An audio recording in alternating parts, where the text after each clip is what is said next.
இயேசுவின் துணி ஊழியத்தின் மூலமாக உங்களுக்காகவே சகோதரர் வின்சென்ட் செல்வகுமார் அவர்கள் எழுதிய ஆவிக்குரிய புத்தகங்கள் வெளிவந்துள்ளது. முடியாததை முடிய பண்ணும் கர்த்தர் மற்றும் உங்கள் துக்கம் சந்தோஷமாக மாறும். இந்த புத்தகங்களை www.vincentselvakumarBooks.com என்ற இணையதளத்தின் வழியாகவும் அமேசான் மற்றும் பிளிப்கார்ட் வழியாகவும் நீங்கள் பெற்றுக்கொள்ளலாம். மேலும் விவரங்களுக்கு 9731722977 என்ற எண்ணை தொடர்பு கொள்ளலாம்.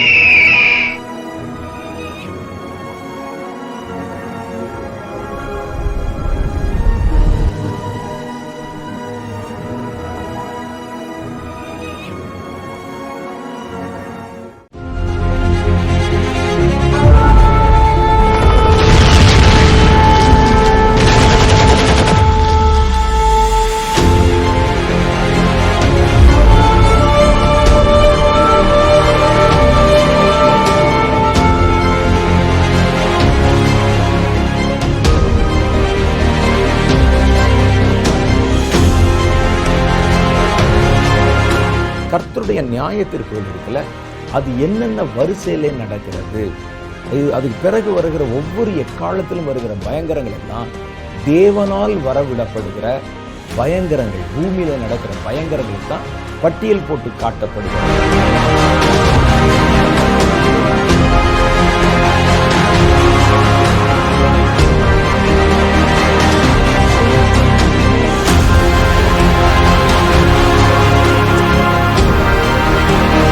அவருடைய கோபத்துக்கு முன்பாக நிற்க முடியும் சொல்றாங்கல்ல, அந்த கோபத்தை 7 பிரிவாக பிரித்து ஒவ்வொரு எக்காலங்கள் ஊதும் போதும் கர்த்தருடைய கோபாக்கினை எப்படியெல்லாம் வெளிப்பட்டது என்பதை சொல்லுவதுதான்.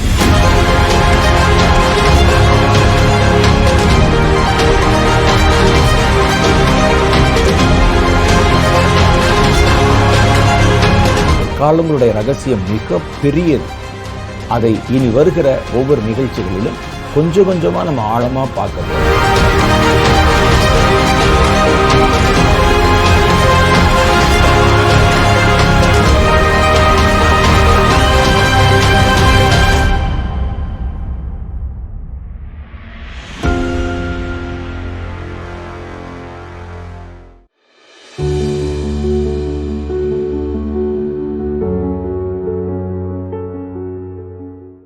ஆண்டவராகிய இயேசு கிறிஸ்துவ நாமத்தில் உங்கள் யாவருக்கும் என் அன்பின் நல்வாழ்த்துக்கள்.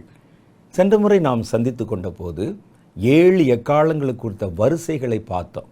கர்த்தரே இஸ்ரவேல் ஜனங்களுக்கு வெளிப்படுத்தி சொன்ன கட்டளை. இதை தவிர எக்காலங்களுடைய பயன்பாடு இஸ்ரேல் தேசத்தில் பல்வேறு காரியங்களுக்கு பயன்படுத்தப்பட்டாலும் அடிப்படை இதுதான். இந்த அடிப்படை நிகழ்வுகளில் ஊதப்பட வேண்டிய கால ஓசைகளுக்கும் இனி வரப்போகிற பரலோகத்திலே தேவனுடைய பிள்ளைகளுக்கு அடுத்தடுத்து நடக்கப் போகிற நிகழ்ச்சிகளுக்கும் ஒரு சம்பந்தம் இருக்கிறது என்பதை பற்றி நம்ம தெளிவாக பார்த்தோம். 7 எக்கால சத்தங்கள். இந்த 7 எக்கால சத்தங்களை முழங்குகிற தேவ தூதர்கள், 7 தூதர்கள் அங்கே நின்றார்கள். அந்த தூதர்களுடைய கையில் எக்காலம் கொடுக்கப்பட்டது. அந்த 7 தூதர்கள் கையில் வைத்திருக்கிற எக்காலங்களை ஊதினார்கள், முழங்கினார்கள். அப்போ பரலோகத்தில் வேத புஸ்தகமும் வேத புஸ்தகத்தை ஒட்டின யூத பாரம்பரிய புத்தகங்கள், அந்த புத்தகங்களெல்லாம் சொல்லப்பட்டிருக்கிற பல காரியங்களை வைத்து 7 பிரதான தூதர்கள் பரலோகத்தில் இருப்பதாக அங்கே சுட்டி காட்டப்பட்டிருக்கின்றன. ஒருவேளை இந்த 7 வகை தூதர்களுடைய பிரதான தூதர்கள் கையில் இந்த 7 எக்காலங்கள் ஒருவேளை கொடுக்கப்பட்டிருக்கலாம் அப்படின்னு நம்ம கருதுவதற்கு இடம் இருக்கிறது. தூதர்களை பற்றி ஒரு காரியத்தை நீங்கள் தெரிந்து கொள்ளணும். தூதர்களில் பல்வேறு விதமான தூதர்கள் இருக்கிறாங்க. அந்த தூதர்கள் எல்லாம் ஒரே வகையான தூதர்கள் இல்லை. பரலோகத்தில் கோடி கோடி கோடிக்கணக்கான தூதர்கள் இருக்கிறாங்க. அதில் பிரதான தூதர்கள் அப்படின்னு ஒரு 7 பேர் இருக்கிறாங்க. இந்த பிரதான தூதர்கள் இன்னும் நிறையா இருக்கிறாங்க. கேருபின் சேராபின்கள்லாம் இருக்கிறாங்க. அதை விட்டுட்டு நமக்கு தெரிந்த அளவுக்கு ஒரு 7 தூதர்கள் இருக்கிறாங்க, பிரதான தூதர்கள். அந்த 7 தூதர்களுக்கு ஒவ்வொரு பேர் கொடுக்கப்பட்டிருக்கிறது. அந்த ஒவ்வொரு தூதனுக்கு பின்னால கோடிக்கணக்கான தூதர்கள், அந்த வகையைச் சேர்ந்த தூதர்கள் இருக்கிறாங்க. இப்போ ஒரு சின்ன உதாரணத்துக்கு நீங்கள் பார்த்தீங்கன்னா, மிகாவேல் அப்படின்னு ஒரு தூதர் இருக்கிறார். இந்த மிகாவேல் தூதருக்கு கீழே பல்லாயிரக்கணக்கான கோடி தூதர்கள் இருக்கிறாங்க. இவர்கள் எல்லாம் மிகாவேலுடைய தன்மையை கொண்டிருக்கிற, மிகாவேலுடைய அழைப்பை கொண்டிருக்கிற, மிகாவேலுடைய அதிகாரத்தை கொண்டிருக்கிற, அவருக்கு கீழே பணிவிடை செய்கிற அவருடைய படையான தூதர்கள். குறிப்பாக நீங்கள் சொன்னோம்னா, மிகாவேல் என்பவர் யுத்தம் செய்வதற்கான ஒரு தூதர் என்று வேத புஸ்தகத்திலே காட்டப்பட்டிருக்கிறார். அப்பொழுது கடைசி நாட்களை உங்களை ரட்சிப்பதற்கு நான் மிகாவேலை அனுப்புவேன் என்று கர்த்தர் வாக்கு பண்ணியிருக்கிறார். உருவின பட்டயத்தோடு நிற்கிற மிகாவேலை பார்த்தா ஒரு மனிதனால் தாங்க முடியாது. அந்த அளவுக்கு ஒரு பவர்ஃபுல் மைட்டி வாரியர் அப்படி இருப்பார். தானியேல் ஒரு முறை அவரை காண நேரிட்ட பொழுது அவருடைய மூட்டுக்கள் எல்லாம் விலகி செத்தவனைப் போல முகங்குப்புற விழுந்து மயக்கமானதையும், தொடர்ந்து அதுக்கு பிறகு எந்திரிச்ச பிறகும் பல நாட்கள் வியாதி படுக்கையிலே படுத்திருந்ததை பற்றி தானியேலுடைய புஸ்தகத்தில் சொல்லப்பட்டிருக்கிறது. சில சமயத்தில் இந்த தரிசனம் பார்க்கும்போது, தேவனுடைய தூதர்களை பார்க்கும் பொழுது, தேவத்துவத்தின் காரியங்களை பார்க்கும்போது, சாதாரண சரீரத்தில் இருக்கக்கூடிய உணர்வுகளோட சில சமயத்தில் அது கனெக்ட் ஆயிடுச்சுன்னா சரீரத்தால் அதை பொறுத்து கொள்ள முடியாமல் சிலர் இந்த மாதிரியான நிலைமையை அடைவது உண்டு. இந்த மிகாவேல் என்ற தூதன் யுத்தங்களை செய்வதற்காக பிரத்யேகமாய் கர்த்தராலே படைக்கப்பட்ட ஒரு தூதன். அப்போ இவருக்கு கீழே கோடிக்கணக்கு பல்லாயிரக்கணக்கான தூதர்கள் இருக்கிறாங்க. எல்லாமே வாரியர் ஏஞ்சல்ஸ் தான், எல்லாமே யுத்தம் செய்கிற தூதர்கள் தான். இவர்கள் எல்லாவற்றுக்கும் பேர், அந்த கும்பலுக்கே பேர் மிகாவேலர்கள் என்பதுதான் பேர். அவருக்கு தலைவர் இருக்கிறார்ல, அவர் பேர் தான் பிரதான தூதனாகிய மிகாவேல். அப்போ பிரதான தூதனாகிய மிகாவேல்னா அதுக்கு கீழே வேலை செய்கிற தூதர்கள் இருப்பாங்கள்ல, இவர்களுக்கெல்லாம் மிகாவேலர்கள் என்று பெயர். அப்போ மிகாவேல் என்பது வெறும் ஒரு ஆளுக்கு சொல்லப்பட்ட பேர் அல்ல, அது அவர் செய்கிற வேலையினுடைய பெயர். மிகாவேலர்கள் அதில் எல்லாருமே சண்டை போடுற தூதர்கள் தான். ரெண்டாவது ஒரு தூதர் இருக்கிறார், அவருக்கு பேர் கேப்ரியேல். உங்களுக்கு தெரியும், கேப்ரியேல் என்பவர் மெசஞ்சர். இவங்க சண்டை போட மாட்டாங்க, கர்த்தருடைய தூதுகளை கொண்டு வந்து சொல்லுகிற தேவ தூதன். கர்த்தர் ஒரு காரியத்தை சொல்லணும்னா இந்த கேப்ரியேல் இடத்துல தான் சொல்லுவாங்க. கேப்ரியேலும் தனி ஆள் கிடையாது, கேப்ரியேல் ஆர்க் ஏஞ்சல்னா பிரதான தூதன். இவங்களாம் தேவனுடைய பிரசன்னத்தில் இருப்பாங்க. ஒரு செய்தி சொல்ல வரும்போது ரொம்ப முக்கியமான செய்தி, ரொம்ப முக்கியமான மனிதர்களை சொல்லும்போது தான் பிரதான தூதனாகிய கேப்ரியேல் புறப்பட்டு போவார். நான் கர்த்தருடைய சந்நிதியிலே நிற்கிற பிரதான தூதனாகிய கேப்ரியேல். இந்த வசனத்தை நீங்கள் அடிக்கடி படிச்சிருக்கலாம்.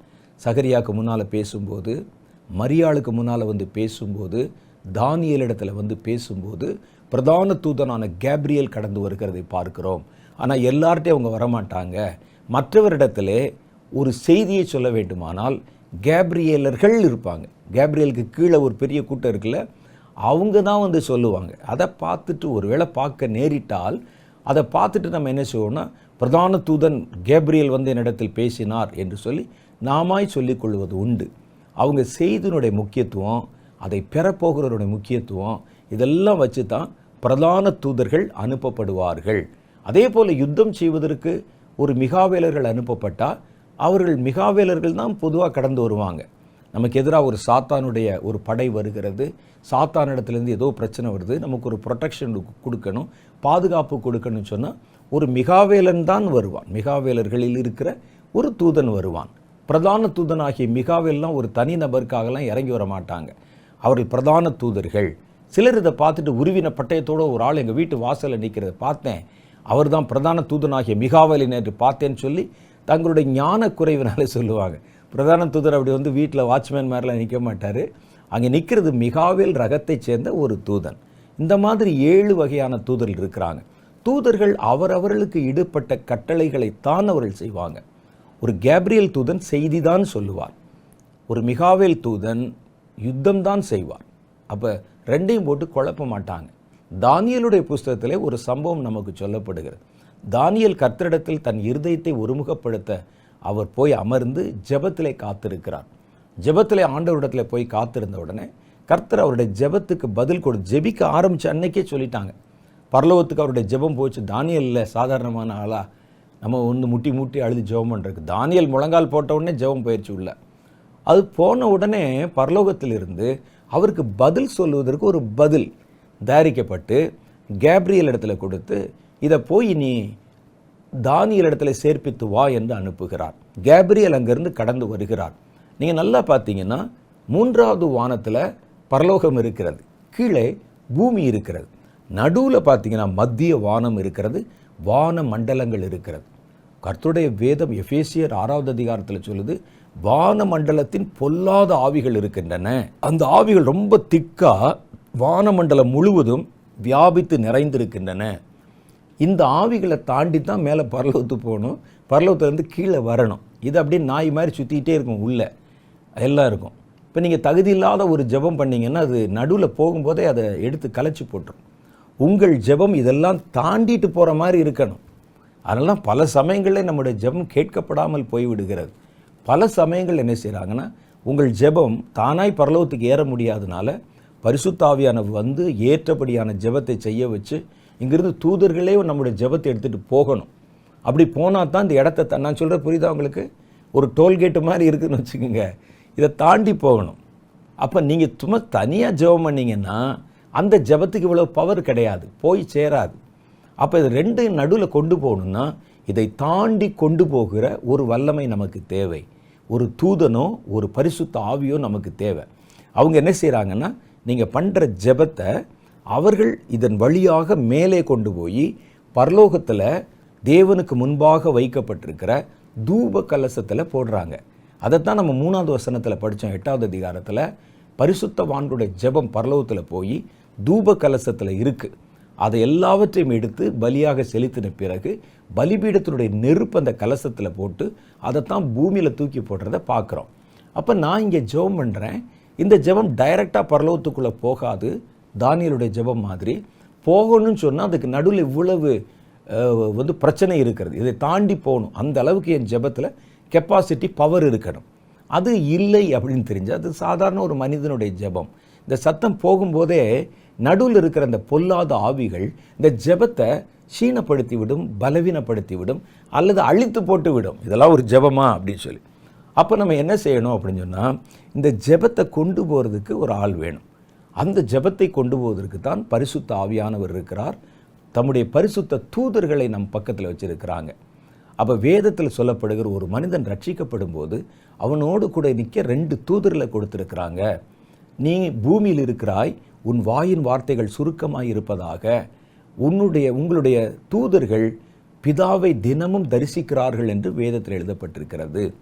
இன்னொரு காரியம் சொல்லப்படுகிறது, நம்முடைய தூதர்களுக்கு முன்பாக நான் ஞானவீனமாக பேசினேன் என்று சொல்லாத அப்படின்னு அவங்க சொல்லியிருக்கிறாங்க. ஒருவனையும் அற்பமாய் நினைச்சிடாத, யாரையும் அற்பமாய் பேசிடாத, ஏனென்றால் அவர்களுடைய தூதர்கள் தினசரி அவருடைய பிதாவை தரிசிக்கிறார்களே என்று மனிதர்களுக்கும் தேவ தூதர்களுக்கும் நடுவில் இருக்கக்கூடிய அந்த பிணைப்பு பற்றின காரியங்கள் வேதத்தில் நிறைய சொல்லப்பட்டிருக்கிறது. அதை பற்றி நிறைய விளக்கி பேசணும்னா நான் ஒரு தனி நிகழ்ச்சியை தேவ தூதர்களை பற்றி உங்களுக்கு பேசணும். இப்போ மேலோட்டமாக தெரிஞ்சுக்கங்க, ஒருவர் ரட்சிக்கப்படும் போது தேவனுடைய இரத்தத்தின் அதிகாரத்தை முத்திரையை பெறும் பொழுது அவர்களுக்கு பக்கத்தில் 2 தூதர்கள் அப்பாயின்ட் பண்ணப்பட்டு விடுகிறார்கள். உள்ளுக்குள்ளே பரிசுத்த ஆவியானவர் இருக்கிறார். அப்போ 2 தூதர்கள் அவன் பக்கத்தில் இருக்கிறாங்க. இவர்கள் மூலம்தான் நான் ஒரு ஜெபத்தை செய்து பிதாவின் சமூகத்துக்கு நான் அனுப்பும்போது இயேசுவின் நாமத்திலே என்று சொல்லி ஒரு சீல் போட்டு அனுப்புகிறேன். அப்போ தான் செல்லும் அது. அந்த சீல் போட்டாச்சுன்னா என்ன செய்யணும், அதில் ரத்தம் இருக்கிறது இயேசுவின் நாமத்தில். இப்போ நீங்கள் ஒரு ஜெபம் பண்ணும்போது கடைசியில் எப்படி சொல்லி முடிக்கிறீங்க பாருங்கள். எல்லாம் சொல்லி முடித்து இயேசுவின் நாமத்திலே வேண்டிக் கொள்ளுகிறோம் எங்கள் பிதாவே. அப்போ ஜெபத்தை யாருக்கு நீங்கள் அனுப்புகிறீங்க, யாருக்கு அட்ரஸ் பண்ணுறீங்க? பிதாவுக்கு அனுப்புகிறீங்க. ஆனால் இயேசுவின் வழியாக நீங்கள் அனுப்புகிறீர்கள். அப்போ தான் அது போக முடியும். நேராக நீங்கள் வாடி சொல்லிட்டு நீங்கள் வாட்டி ஜெபம் பண்ணி முடிச்சிங்கன்னா அது கூரை கூட தாண்டாது, வெளியே போகாது. ஒரு ஜெபம்னா அதுக்கு இப்படி கட்டமைப்பு இருக்கணும், அந்த ஜெபத்துக்கு இத்தனை பரிந்து பேசல் இருக்கணும். ஒரு 10 பேர் கூடி ஜெபம் பண்ணும்போது அந்த 10 பேரும் அந்த ஜெபத்தில் ஒப்புக்கொண்டிருக்கிறார்கள் என்று சொல்லிப்பட்டு கையெழுத்து போடுறாங்க பாருங்க. ஒரு பிராது ஒரு மனு கொடுத்தா ஒரு 10 பேர் சேர்ந்து கையெழுத்து போடுவாங்க. ஒரு தனி ஜெபம்னா வேற. ஒரு 10 பேர் சேர்ந்து ஜெபம் பண்ணும்போது நான் அந்த ஜெபத்தை நாங்கள் எல்லாம் சேர்ந்து வழிமொழிகிறோம் என்று சொல்லத்தான் ஆமேன் என்ற வார்த்தை பயன்படுத்துகிறோம். நீங்கள் ஆமேன் சொல்லலைன்னா நீங்கள் அதில் கையெழுத்து பண்ணலை, அந்த ஜெபத்துக்கு உங்களுக்கு சம்பந்தம் இல்லை, நீங்கள் அந்த ஜெபத்திலிருந்து விலகி இருக்கிறீர்கள் என்று பொருள். அதனால் எங்கே ஜெபம் நடந்தினாலும் ஜெபத்தின் முடிவிலே நீங்கள் அட்ரஸ் பண்ணுவது பிதாவுக்கு அட்ரஸ் பண்ணணும், குமாரன் வழியாக அட்ரஸ் பண்ணணும். 10 பேர் கூடி ஜெபம்னா 10 பேர் சத்தமாக ஆமேன் சொல்லணும். சும்மா ஆங்கிறது அதெல்லாம் செல்லாது, அங்கே போகாது. கையெழுத்து போட சொல்லணும். சும்மா மைய தொழிச்சா அப்படி. அப்போ நல்ல சத்தமாக ஒரு சபையில் ஆராதிக்கும் போது சத்தமாக ஆமேன் சொல்லுங்க. பரலோக ஆராதனைகளிலே ஒரு தேவனை குறித்து உயர்த்தி பேசுகிற காரியம் வரும்போது இடிமுழக்கம் விழுகிற மாதிரி ஆமேன் சொல்லுவாங்க. அங்கே நான் பார்த்துருக்கிறேன், இஸ்லாமியர்கள் சில நடத்துகிற கூட்டத்தில் பார்த்துருக்கிறேன். ஒரு கூட்டத்தில் ஒரு மதமாற்ற தடை சட்டம் வந்தபோது பல மதங்கள், இந்த சிறுபான்மை மதங்கள் கூடி எல்லாரும் சில தீர்மானங்கள் பேசின போது நானும் அழைக்கப்பட்டு பேசியிருக்கிறேன். நான் அப்போ தான் முதல் முறை அவங்கள பார்த்தேன். ஒரு காரியம், ஒரு இஸ்லாமியர்கள் ஏதாவது ஒரு காரியம் சொல்லும்போது அங்கே கூடியிருக்கிற கூட்டம் அல்லாஹு அக்பர்னு கத்துவாங்க. உண்மையிலேயே தர அதிர்ற மாதிரி இருக்கும் அந்த சத்தம். நம்ம மாத்திரம்தான் அப்படி வச்சுக்கிறது, அப்படிங்கிறது, ஆங்கிறது. இது என்ன பழக்கம் ஒரு சபையில்? யோசிச்சு பாருங்க. ஆமேன் சொன்னால் தைரியமாக சொல்லுங்க, ஆமேன் நானும் அந்த ஜெபத்துக்கு உடன்படுகிறேன். அப்போ தான் அந்த ஜெபம் உங்களுக்கு பலன் கொடுக்கும். இப்போ நமக்கு எல்லாம் பார்த்தீங்கன்னா நவநாகரிகம். சும்மா அப்படி தலையை மாத்திரம் அசைப்பது, ஜெபத்தில் அப்படி வருவது, முழங்கால் போட சொன்னால் அப்படி கால் ஆட்டிட்டு உட்கார்ந்துருக்கிறது, இதெல்லாம் எங்கே கற்றுக்கொண்டோம் என்று தெரியல. அவர் கர்த்தர் ஆனால் அதுக்குண்டான கனம். அப்போ அது கரெக்டாக இருக்கணும். ஒரு ஜெபம் ஆரம்பித்தா பரலோகத்தில் இருக்கிற எங்கள் பிதாவே, அதான் ஆண்டவர் நமக்கு சொல்லி கொடுத்தது. அதுக்கு ஈக்குவலண்ட்டாக நீங்கள் என்ன வார்த்தை வேணாலும் பயன்படுத்திக்கலாம். ஒருவரும் சேரக்கூடாத ஒளியிலே வாசம் செய்கிறவரே, பரலோகத்தில் இருக்கிற எங்கள் பிதாவே அப்படின்னு சொல்லி நீங்கள் பிதாவை அட்ரஸ் பண்ணணும். முதல்ல அட்ரஸ் பண்ணணும், அப்புறம் கண்டென்ட்டு. கடைசியில் இயேசுவின் பெயரால் நாங்கள் அனுப்புகிறோம். இயேசுவின் பெயரால் அல்லாமல் மனிதர்கள் அனுப்புகிற எந்த ஜெபமும் பரலோகத்துக்குள்ளே போகாது. அதை எடுக்க மாட்டாங்க. அது ஸ்டாம்ப் ஓட்டாத ஜெபம் மாதிரி. அப்புறம் ஒரு 10 பேர் சேர்ந்தால் 10 பேர் அந்த ஜெபத்துக்கு ஒப்புதல் கொடுத்துருக்கணும். அதுக்கு தான் ஆமேன். அப்போ இனி அடுத்த முறை நீங்கள் ஜெபத்தில் ஒருவர் ஜெபிக்கும்போது ஒரு சபையில் போனால் நல்ல சத்தமாக வாய் விட்டு ஆமேன் சொல்லுங்க, அது நல்லது. அப்போ இதை முடித்த உடனே அந்த ஜெபத்தை எடுத்துகிட்டு போகிறாங்க. ஒரு தூதனுடைய கையில் இந்த பரிசுத்த ஆவியானவர் ஜெபிச்சிருக்கிறாரு. நம்ம அதுக்கு வழிமொழிஞ்சிருக்கிறோம், ஆமேன் சொல்லியிருக்கிறோம். இயேசுவின் பேரெல்லாம் முத்திரையிடப்பட்டிருக்கு. இந்த தூதன் அதை எடுத்துக்கொண்டு அது இது வழியாக கடந்து போகிறார். எங்கே? அந்த மத்திய வானம் வழியாக. இதில் இவ்வளவு பவர் இந்த ஜெபத்தில் ஏற்றப்பட்டிருந்தா தான் இது அதை தாண்டி கடந்து போகும். அப்போ இந்த ஜெபத்தில் ஒரு தப்பான ஜெபம் அல்லது ஒன்றுமே உப்புச்சப்பில்லாத ஒரு ஜெபம், ஒரு எதிர்மறையான ஒரு ஜெபம், இந்த ஜெபம் இருந்தால் இந்த ஜெபத்தில் இயேசுவின் முத்திரையும் விழாது. ஒரு தூதன் அதை கொண்டும் போக மாட்டான். இப்போ சொல்கிறேன் பாருங்கள், ஆண்டவரே என்னுடைய சத்துருக்கள் பாருங்கள், என் பக்கத்து வீட்டுக்காரப்பட்டிருக்கான், அவனை கொன்று விடும் ஆண்டவரை, அழித்து விட்டு, இப்படி ஏதோ நான் தப்பாக ஒன்று பண்ணிட்டு அது ஜெபம் என்று நான் நினைத்து கொள்கிறேன். இந்த ஜெபத்தை எப்படி இவர் எடுத்துகிட்டு போவார்? ஒரு தூதன் எடுத்துக்கொண்டு போகிற அளவுக்கு உங்கள் ஜெபம் இருக்கணும், பெர்ஃபெக்டாக. ஒரு தூதன் கொண்டு போய் சொல்லுகிற அளவுக்கு இருக்கணும், பரலோகத்துக்கு போகிற அளவுக்கு இருக்கணும். அதனால தான் ஜெபத்தில் குவாலிட்டி வேணும். அந்த குவாலிட்டி நம்மால் தர முடியாது. அதனால் நம்ம என்ன செய்கிறோம் என்றால், நாம் தானே ஏற்றபடி வேண்டிக் கொள்ள வேண்டியது இன்னதென்று அறியாதிருக்கிறபடியினால். என்ன ஏற்றபடி? யாருக்கு ஏற்றபடி? அந்த கேள்வி வருதில்ல. பரலோகத்துக்கு ஏற்றபடி, தூப கலசத்துக்கு ஏற்றபடி, பிதாவின் சமூகத்துக்கு போவதற்கு ஏற்றபடி. நமக்கு ஜெபிக்க தெரியாதனால தான் ஆவியானவர் நமக்குள்ளிருந்து ஜெபிக்கிறார். அந்த ஜெபம் பெர்ஃபெக்டாக இந்த முத்திரைகளோட கரெக்டாக இருந்தால் தான் அந்த ஜெபத்தை ஒரு தூதன் எடுத்துக்கொண்டு போக முடியும். அப்படி இல்லாவிட்டால் நடுவில் பார்த்தீங்கன்னா வில்லன் குரூப் இருக்குது, அதில் அது அடர்த்தியாக இருக்கும். சும்மா தனியாக ஜெபம் போச்சுன்னா மாட்டிக்கொள்ளும். சரி, இப்போ தானியேல் ஜெபம் பண்ணுகிறார். தானியேல் காலத்தில் இயேசுவின் நாமம் கிடையாது, இரத்தத்தின் முத்திரை கிடையாது. இப்போ இவராக தான் ஜெபம் பண்ணணும். ஆனால் தானியேல் ஒரு தேவனுடைய பரிசுத்தவான், தேவனுடைய தீர்க்க தரிசன வல்லமை நான் நிரம்பின ஒரு பெரிய உயர்ந்த ஒரு தீர்க்க தரிசி. அவர் ஜெபம் பண்ணுறாரு. இந்த ஜெபம் போயிடுச்சு மேலே. கர்த்தர் அங்கிருந்து ஒரு பதில் அனுப்புகிறார். அதை கேப்ரியல் தூதனிடத்தில் கொடுத்து அனுப்புகிறார். எதுக்கு சொல்ல வர்றேன்னா, இவர்கள் யார் யார் என்னென்ன வேலை செய்கிறாங்க பாருங்கள். இதெல்லாம் நாங்கள் இட்டுக்கட்டின கதை இல்லை, பைபிளில் தானியேலுடைய புஸ்தகத்தில் இருக்குது. அந்த பதிலை பெற்றுக்கொண்டு அவர் திரும்பி வருகிறார். நடுவில் இருக்கக்கூடிய இந்த வானமண்டலத்தின் பொல்லாத ஆவிகள் அவரை சுற்றி அப்படி பிடிச்சிடுறாங்க. பிடிச்சி அவர்களோட யுத்தம் செய்ய, இவர் தான் யுத்தம் செய்ய மாட்டாரே, அவர் எதோ சொல்லி பார்க்குறாரு, அவன் விட மாட்டேங்கிறான். அவர்களை பிடித்து வச்சிருக்கிறாங்க. உடனே இப்போது மறுபடியும் இங்கே தானியேல் ஜெபம் பண்ணிட்டு இருக்கிறார், கர்த்தாவே எனக்கு பதில் அனுப்பும்னு. மறுபடியும் இந்த ஜெபம் பரலோகத்துக்கு போகுது. கர்த்தர் பார்க்குறாரு, என்னடா நம்ம பதில் கொடுத்து அனுப்பிட்டோம். தானியேல் மறுபடியும் அதே காரியத்துக்கு ஜெபம் பண்ணுகிறான். அப்போ இடையில ஏதோ நடந்திருக்குது அப்படின்னு சொல்லி கர்த்தர் மிகாவேல் தேவதூதனை உதவிக்கு அனுப்புகிறார். மிகாவேல் தான் சண்டை போடுற ஆள். மிகாவேல் இறங்கி வந்த உடனே அந்த பொல்லாத தூதர்களை அல்லது பொல்லாத பிசாசுகளை, வானமண்டலத்தின் பொல்லாத ஆவிகளோட யுத்தம் பண்ணுகிறான். அதைத்தான் அங்கே சொல்கிறார் கேப்ரியல். அப்பொழுது எனக்கு உதவி செய்ய மிகாவேல் எனக்கு உதவியாக இறங்கி வந்தான். அதற்கு பிறகுதான் அதை எடுத்துக்கொண்டு இவர் ரொம்ப பத்திரமா தானியேல் இடத்துல கொண்டு வந்து சேர்க்கிறார். இதுக்கு இடையில எவ்வளோ நாள் ஆச்சு தெரியுமா? 21 நாட்கள் ஆகியிருக்கிறார். அவர் மேலேருந்து இறங்கி வரவும், நடுவில் அவரை பிடிக்கவும், அப்புறம் அங்கேருந்து மிகாவேல் இறங்கி வரவும், சண்டை போடவும். இதுலேருந்து நமக்கு தெரிவது என்னென்னா, அந்தந்த தூதர்கள் அந்தந்த வேலையை தான் செய்வாங்க. இதில் 7 தூதர்கள் அங்கே சொல்லப்பட்டிருக்கிறார்கள். ஒரு சிலருடைய வேலை நமக்கு தெரியும், இன்னும் சிலருடைய வேலைகள் தெளிவாக நமக்கு தெரியாது. அது ஆங்காங்கே இருக்கக்கூடிய யூதர்களுடைய பாரம்பரிய புஸ்தகங்கள் தான் சில வேலைகள் சொல்லப்பட்டிருக்கிறது. அதனுடைய நம்பகத்தன்மை கொஞ்சம் யோசனைக்குரியதாக இருக்கிறது என்று வேதாகம நிபுணர்கள் கருதுவதனால நம்ம அதுக்குள்ளே டீட்டெயிலாக உள்ளே போக போகிறதில்லை. ஆனால் பேர்களை மாத்திரம் நம்ம தெரிந்து கொள்ள போகிறோம். முதல் தேவதூதன் மிகாவேல். இவர் யுத்தம் செய்வதற்கு உண்டான பிரதான தூதன். இவருக்கு கீழே கோடிக்கணக்கான யுத்த வீரர்கள் இருக்கிறாங்க. அவர்களெல்லாம் ஒளியின் ஆயுதம், பட்டயம் வச்சிருப்பாங்க, பார்க்கறக்கே பயங்கரமாக இருப்பாங்க, மின்னல்களைப் போல இறங்கி வருவாங்க. அவர்களுடைய சப்தம் கர்ஜிக்கிற சிங்கத்தின் சத்தம் போல் இருக்கும். நீங்கள் வெளிப்படுத்துகிற விசேஷம் 10வது அதிகாரத்தில் பார்த்தீங்கன்னா, ஒரு பயங்கரமான தேவதூதன் இறங்கி 2 காலையும் சமுத்திரத்திலே நிலத்திலே வைத்து கொண்டு நிற்கிறத பார்ப்பீங்க. அவர் பார்க்கும்போது சிங்கத்தை போல கர்ஜித்தான், இடிமுழக்கம் விழுகிற சத்தம் கேட்டது. அதுதான் கேப்ரியல் அந்த தூதன் தான் மிகாவேல் தேவதூதன்.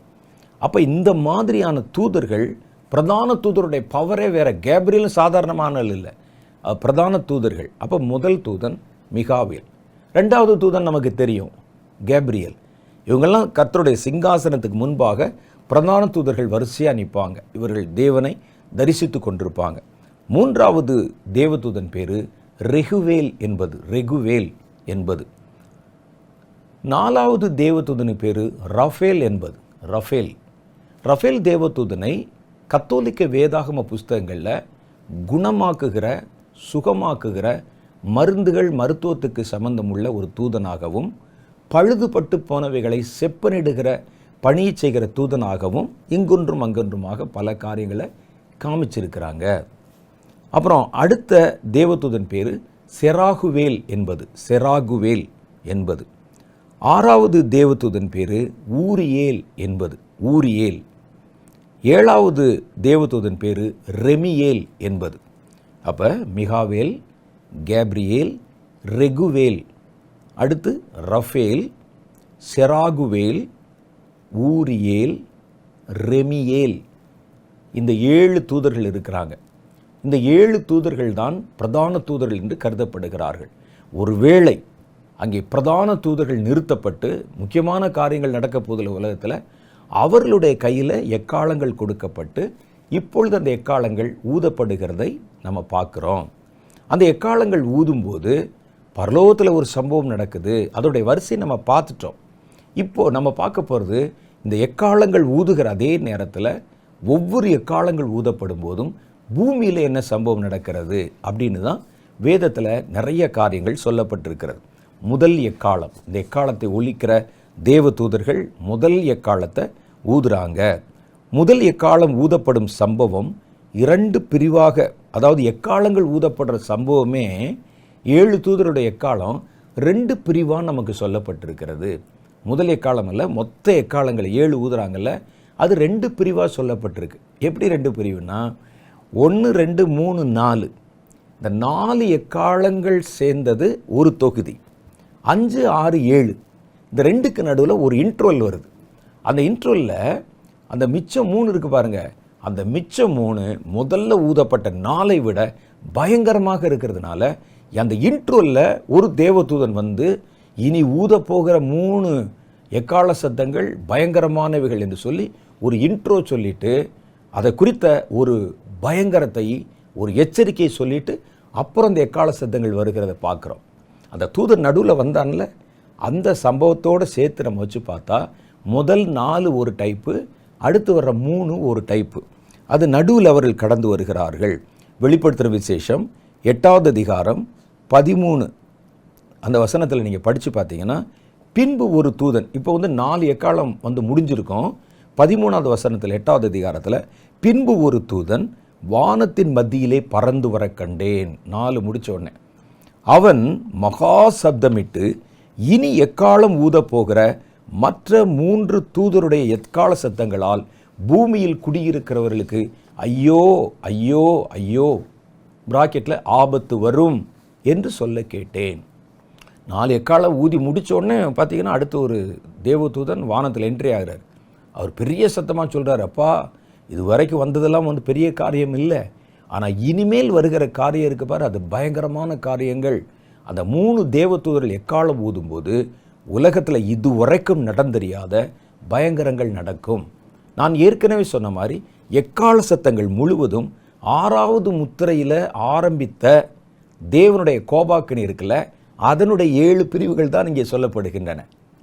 6வது முத்திரை உடைத்த போது சொன்னப்பட்ட வசனம் உங்களுக்கு ஞாபகம் இருக்கும். குமாரனுடைய கோபம் வெளிப்பட்டு விட்டது, யார் அவர் முன்பாக நிலை நிற்க முடியும் என்று சொல்லுகிறார்கள். அவங்க முன்னால் யார் நிற்க முடியும் அப்படின்னு சொல்லி அவர்கள் எல்லாரும் ஏகமாய் அவங்க சொன்னாங்கல்ல. அந்த 6வது முத்திரை கர்த்தருடைய கோபாக்கினை ஆரம்பித்து விட்டதல்லவா, அந்த கோபாக்கினையின் 7 படிவங்கள் தான் இந்த 7 எக்காலங்கள் அல்லது 7 ஸ்டெப்பு, 7 விதமான பிரிவு. அதுதான் ஒரே முத்திரையினுடைய நிகழ்வுகள் தான் 7ஆக காட்டப்படுகிறது. அப்போ முதல் தேவதூதன் எக்காலம் ஊதினான். அப்போ என்ன நடக்குது பாருங்க. முதலாம் தேவதூதன் எக்காலம் ஊதும்போது நடைபெற்ற நிகழ்வுகளை வெளிப்படுத்தின விசேஷம் 8வது அதிகாரம் 7வது வசனம் சொல்லுகிறது. முதலாம் தூதன் எக்காலம் ஊதினான், அப்பொழுது இரத்தம் கலந்த கல்மழையும் அக்னியும் உண்டாகி பூமியிலே கொட்டப்பட்டது. அதனால் மரங்களில் 3இல் 1 பங்கு வெந்து போயிற்று, பசும்புல் எல்லாம் எரிந்து போயிற்று. இதான் முதல் எக்காலத்தில். அந்த முதல் எக்காலத்தில் நடக்கும் போது அந்த தூதன் ஊதுறார். பரலோகத்தில் வேற ஒரு சம்பவம் நடக்குது, ஆனால் இங்கே பூமியில் நடக்கக்கூடிய எக்காலங்களின் வரிசை இதை நம்ம பார்க்குறோம். இதில் முதல் தூதன் எக்காலம் ஊதின உடனே இரத்தம் கலந்த ஒரு கல் மழை அக்னி உண்டாகி பூமியிலே கொட்டப்பட்டது. அதனால் மரங்களில் 3இல் 1 பங்கு வெந்து போயிற்று. இதில் இந்த 3இல் 1 பங்கு என்ற வார்த்தை இந்த சம்பவங்களின் அடிப்படையில் 12 இடத்துல சொல்லப்பட்டிருக்கும். 12 இடங்கள், 3இல் 1 பங்கு, 3இல் 1 பங்கு, 3இல் 1 பங்கு என்று. அப்போ இந்த 3இல் 1 பங்குன்னு பல இடங்களில் சொல்லப்பட்டிருக்கிறதுனால இது ஒவ்வொன்றும் ஒவ்வொரு இடத்திலே சம்பவிக்கிறது. 3இல் 1 பங்கு என்பது ஒட்டுமொத்த உலகத்தில் ஒரே நேரத்தில் நடந்து விட்டது அல்ல. ஒவ்வொன்றுக்கும் தனித்தனியாக 3இல் 1 பங்கு, 3இல் 1 பங்குன்னு சொல்கிறாங்க. அப்படின்னா அந்த 3இல் 1 பங்கு ஒவ்வொரு உலகத்தின் அம்சங்களிலும் 3இல் 1 பங்கு. ஒரு உதாரணமாக, நிலத்தில் 3இல் 1 பங்கு, சமுத்திரத்தில் 3இல் 1 பங்கு, மனிதர்களில் 3இல் 1 பங்கு, அப்படி அர்த்தம். அப்போ இது ஒவ்வொன்றுக்கும் நடுவில் ஒரு குறிப்பிட்ட காலம் இருக்கும். 3இல் 1 பங்குன்னு சொன்னால் ஒட்டுமொத்த உலகத்தில் 3இல் 1 பங்கு போட்டு தள்ளிடுவாங்கன்னு அர்த்தம் இல்லை. ஒவ்வொரு இடத்திலும் ஒவ்வொரு உலகத்தினுடைய ஒவ்வொரு பகுதிகளிலும் முக்கியமான காரியங்களில் நடக்கும். ஒன்று நிலத்தில் நடக்கும், இன்னொன்று சமுத்திரத்தில் நடக்கும், ஆறுகளில் நடக்கும், மனிதர்களில் நடக்கும். இப்படி ஒவ்வொன்றிலையும் 3இல் வந்து ஒரு பங்கு. ராஜ்யங்களில் நடக்கும். ராஜ்யங்களில் 3 பங்கில் 1 பங்கு ராஜ்யம் அழிந்து போய்விடும். இதெல்லாம் கர்த்தருடைய வேதம் நமக்கு காண்பிக்கிறது. அதனால் இந்த ஒவ்வொரு சம்பவமும் ஒவ்வொரு இடத்துல நடைபெறுகிறது. ஒன்றுக்கும் இன்னொன்றுக்கும் நடுவில் குறிப்பிட்ட கால இடைவெளி இருக்கலாம். அல்லது வெவ்வேறு இடங்களில் இந்த சம்பவங்கள் நடத்தப்படலாம். இந்த முதல் எக்காலம் ஊதுகிற சம்பவம் நடத்தப்படும் போது உலகத்தில் நடக்குது. ஃபஸ்ட்டு பூமியில் நிலத்தில் நடக்குது. என்ன நடக்குது? இரத்தம் கலந்த கல் மழை அக்னியும் உண்டாகி, கல் மழை பார்த்தீங்கன்னா இரத்தத்தோட கலந்து விழுகிறது.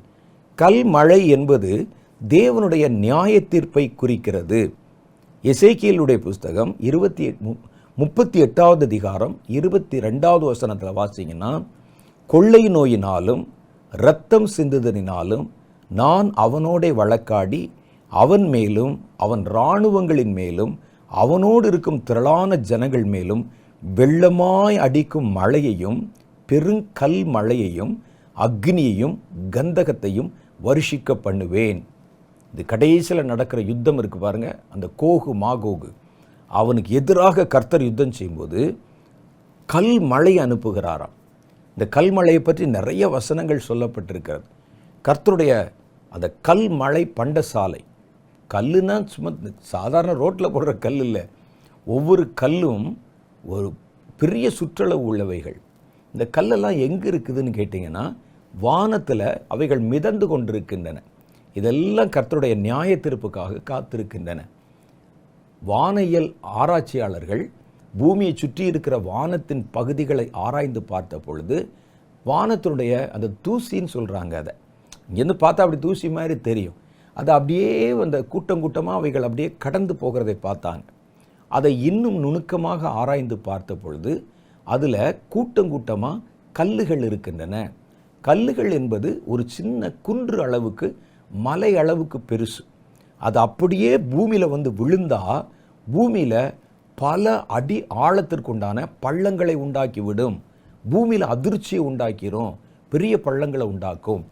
ஆனால் பூமிக்கு மேலே இருக்கக்கூடிய பகுதியில் காற்று மண்டலம் இருக்கிறதுனால இந்த கல்லுகள் அதன் வழியாய் உரசி கொண்டு வரும் பொழுது அது நெருப்பு மாதிரி பட்டு எரிஞ்சு ஒரு சின்ன அளவு கல் தான் கீழே வந்து விழும். இது வரைக்கும் அப்படி தான் விழுந்துக்கிட்டு இருக்கு.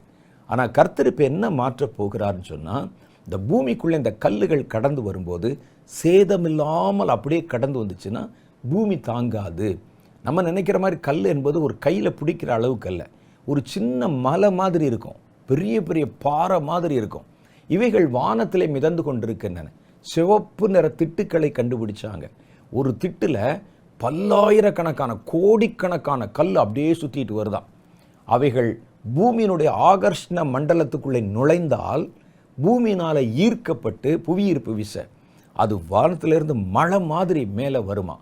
நான் ஏற்கனவே சொன்னேனே, சிவப்பு நிறமாக காணப்படுதுன்னு சொல்லி அதைத்தான் அவர்கள் அங்கே இரத்தம் என்ற அந்த பதத்திலே குறிப்பிடுகிறார்கள். இரத்தம் கலந்த மாதிரி மழை மாதிரி தண்ணியோடையும் அந்த சிவப்பு நிறமான அந்த மண்ணோடையும் பெரிய பெரிய கல் பாறைகள் வானத்திலிருந்து கீழே விழுகின்றன. அந்த சிவப்பு நிற மண்ணும் சிவப்பு நிறமாக அதோடு கூட சேர்ந்த தண்ணீரும் கலந்து வர்றதுனால பூமியினுடைய ஓடு பாதைக்குள்ளே நுழையும் போது இது சேதமில்லாமல் பெரிய அளவு கல்லை அப்படி பெய்துவிடும் என்று சொல்லப்படுகிறது. இதில் நீங்கள் நல்லா பார்த்தீங்கன்னா மழை விழுந்ததுன்னு சொல்லுவாங்க. இதில் பாருங்களேன், கல்மழை கொட்டப்பட்டதான். மழை விழுகிறதுக்கும் கொட்டப்படுறதுக்கு வித்தியாசம் இருக்குது. கட கட கட கடன் கொட்டின மாதிரி கொட்டுவாங்களாம். தாங்குமா பூமி? இதனால் என்ன வருது பாருங்கள். அது மாத்திரம் இல்லை, கல் மழை பெய்வதோடு அக்னி கடந்து வருகிறது. இது பூமியில் கொட்டப்படுகிறது.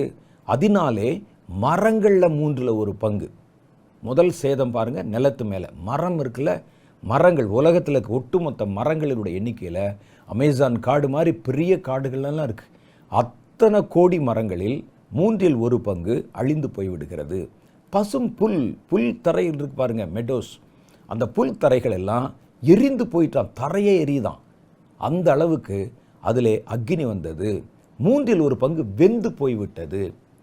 மரங்கள் 1/3 வெந்து போனால் பூமியினுடைய நிலை என்ன ஆகும் தெரியுமா? யோசித்து பாருங்கள். பூமி வெப்பமயமாகிவிடும். இதை பற்றிலாம் இன்னும் நிறைய தகவல்கள் இருக்கிறது.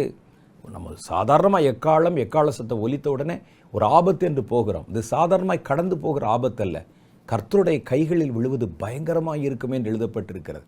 இவைகளெல்லாம் நடக்கும்போது தான் நீங்கள் சொல்லுவீங்க, அந்த வெள்ளை குதிரை, சிகப்பு, கருப்பு, மங்கினம் அதெல்லாம் ஒன்றுமே இல்லை என்று சொல்வீர்கள். அதெல்லாம் சாத்தானாலும் மனிதர்களால் செய்யப்பட்டது. இது கர்த்தர் நேரடி யுத்தத்தில் இறங்குகிற காரியங்கள் பற்றி நிறைய தகவல்கள் இருக்கிறது.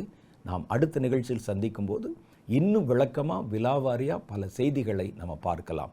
அதுவரை கர்த்தர் உங்களை ஆசீர்வதித்து காப்பாராக. ஆமென்.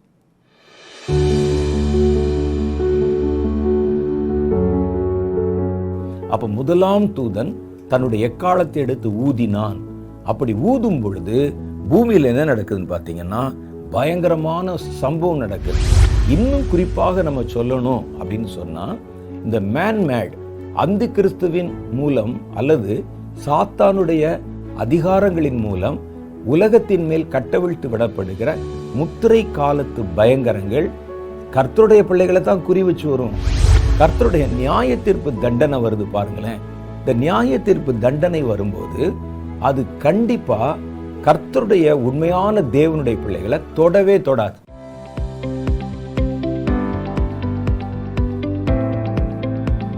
சகோதரர் வின்சென்ட் செலுப்மார் அவர்களுடைய செய்திகளை தொடர்ந்து கேட்கவும் பார்க்கவும் சகோதரர் வின்சென்ட் செலுப்மார் அவர்களின் யூடியூப் சேனலை சப்ஸ்கிரைப் செய்து கொண்டு பெல் ஐகானை கிளிக் செய்து கொள்ளுங்கள். வேதத்தின் காரியங்களை அறிந்து கொள்ளவும், கடைசி கால செய்திகளை பற்றி தெரிந்து கொள்ளவும் மற்றும் ஆவிக்குரிய வாழ்க்கையில் இன்னும் வளரவும் இந்த செய்திகள் உங்களுக்கு மிகவும் பிரயோஜனமாக இருக்கும். தொடர்ந்து இந்த யூடியூப் சேனலை பாருங்கள், மற்றவர்களுக்கும் தெரியப்படுத்துங்கள். கர்த்தர் உங்களை ஆசீர்வதிப்பாராக.